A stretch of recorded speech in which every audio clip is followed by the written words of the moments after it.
Hey everyone, welcome to another daily Cinephile vlog. Today we're talking about the newest Marvel Studios film. It's The Marvels, or as you can see from the shirt, it's Captain Marvel 2. But it makes sense now after seeing the movie why they decided to call it The Marvels rather than Captain Marvel 2, because this story really isn't much of a continuation from the last movie. There's references, there's some more of Captain Marvel's story, but for the most part, we do focus on the newer characters as well. Miss Marvel and Photon, aka Monica Rambeau.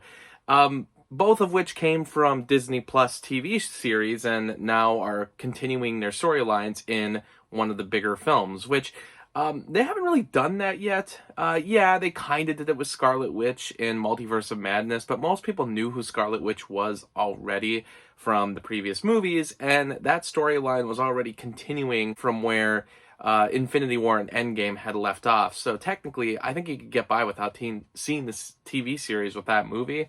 This one, I think it's impossible. There's been an argument online, I think from one of the producers, saying that you could watch this movie without the TV shows, but I completely disagree. I think you need to see the TV shows to really get a grasp of this movie. Imagine somebody who has never seen any of these movies just walking into the Marvels. They would have no idea what's going on. And sometimes as a fan, I don't even know what's going on. I don't know some of the rules to why they can switch places.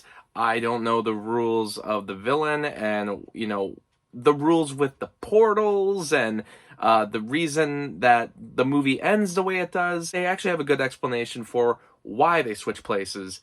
It's random. As they showed it off that way, I stopped questioning the rules and I just rolled with it.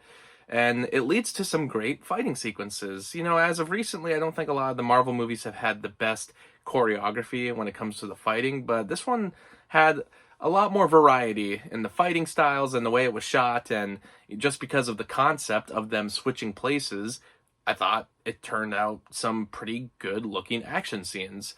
The movie itself, the story, it just gets things going right away. It's an hour, 45 minutes. Part of me admires that just because I'm glad that we're not, standing around doing exposition, trying to explain a lot of plot details. But at the same time, it does start to move a little too quickly, to a point where I almost wondered if a bunch of stuff was cut out. And I felt the same way when I watched Ant-Man and the Wasp: Quantumania. It just felt like a lot of scenes were being cut out because they wanted to have a shorter runtime, but maybe some of those extra scenes could have expanded on the characters. Also, let the movie breathe once in a while. This movie just never gets that chance. I think we needed some kind of transformation for Captain Marvel in this movie. If we're continuing it from the first movie, I was hoping that her storyline would evolve in this one after the events of Endgame, after her best friend Maria died, and also the fact that it's been 30 years since she's been back on Earth. We think a lot has changed, and,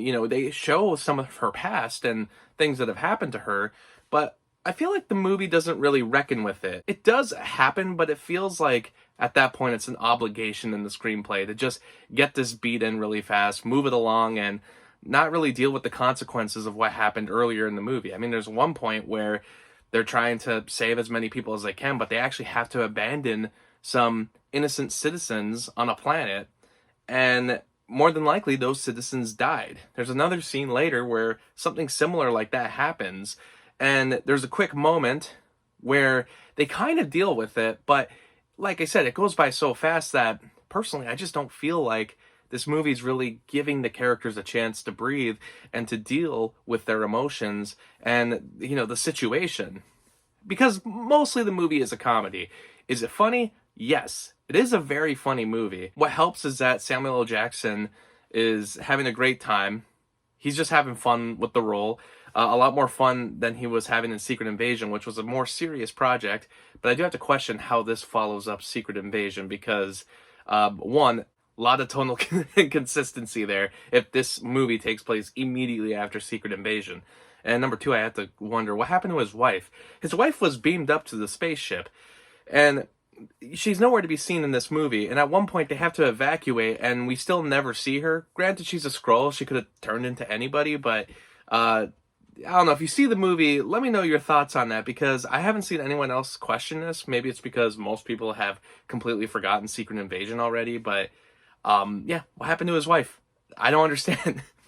The other thing that helped with the comedy was the fact that Miss Marvel's family is a big part of this movie. At first, I thought it was really dumb that they were going up to the space station. I didn't really understand why they needed to be a part of this movie. But then every time they weren't on screen, the movie was just a little less funny.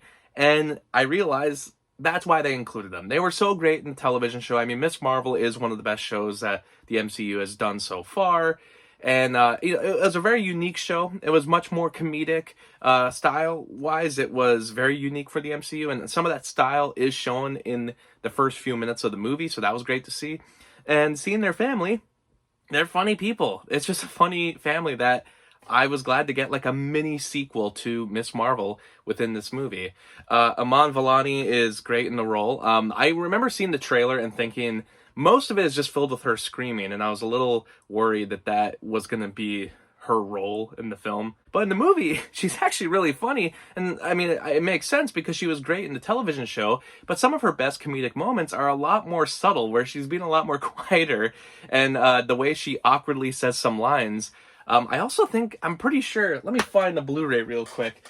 Pirates of the Caribbean. Did she quote this movie, or did she quote the Blu-ray intro or the DVD intro to Disney films from the mid-2000s? And then you had Monica Rambeau, and they actually deal with the situation between her and Captain Marvel and the fact that they haven't seen each other for many years in a very smart way. I actually thought that they got that into the movie, and for a movie that was very fast-paced and, like I said, didn't give it a lot of chances to breathe, that was something that actually worked well. That worked well, and they actually gave a moment for the characters to work together and, you know, to realize that their powers are very random, but there was a way to maybe work around it. Like I said, the rules are very loosey-goosey, and you just kind of deal with it, but for the most part, it leads to so many great action sequences. I didn't care about that.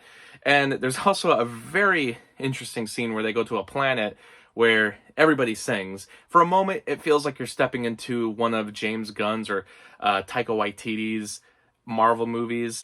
It actually works really well, and I actually think it's one of the better scenes that Brie Larson acts in. A lot of people complained about the first movie and Captain Marvel's personality. There was definitely a certain type of person online who was complaining about her character in the first movie. I would say that she actually is very charismatic in this one, and I would be kind of shocked at anybody who would be complaining about her at this point. I mean, before it was already pretty disingenuous, but there was at least like an argument you could make that she wasn't too charismatic in the first movie. Like I said, there's just an argument there, but it's coming from kind of the worst people. This movie, I just don't even know how you can form the argument. Like, there's not really an argument to be made. I think she's very likable in this movie, as is all the characters. It's unfortunate that I don't know if Monica gets as much screen time as the other two.